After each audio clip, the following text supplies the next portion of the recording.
ngàyនេះសូមចេញវីដេអូបែបលក្ខណៈថាមុខបាំងម្ដងឯណាបងអត់បានចេញវីដេអូលក្ខណៈហាត់ប្រាណនេះចាសូមច្បាប់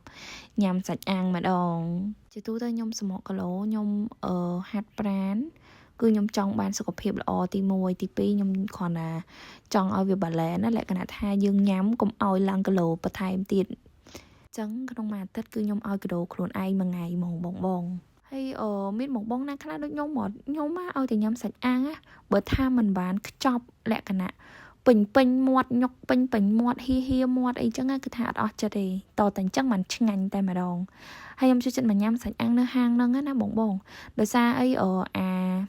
គ្រឿងអាជីបអាចប់គេហ្នឹងគេ free ឲ្យយើងហ្មងគេមានដូចគីមឈីដលងកិនសាឡាត់អីវ៉ាហ្នឹងណា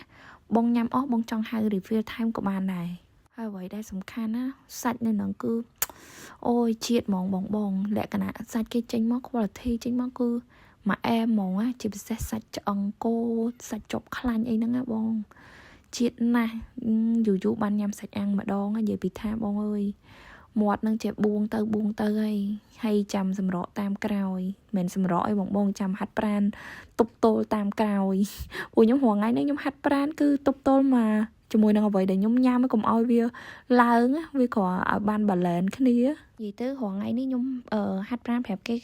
គឺហាត់ដើម្បីញ៉ាំចានិយាយទៅមិនមែនហាត់ដើម្បីស្រកគីឡូណា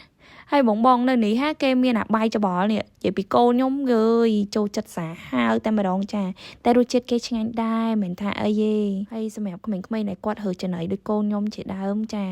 គឺបានអាលេងប្លុកប្លោពូនច្បល់ហ្នឹងចាគឺឲ្យគាត់ធ្វើហ្នឹងគឺបាយមួយចានហ្នឹងគឺគាត់តែម្នាក់ឯងតែម្ដងបងនិយាយពីថាជាតិតែម្ដងគឺញ៉ាំអស់មួយចានដោយមិនបាច់បខំអរគុណសម្រាប់ការមើលវីដេអូពីដើមដល់ចប់បាយ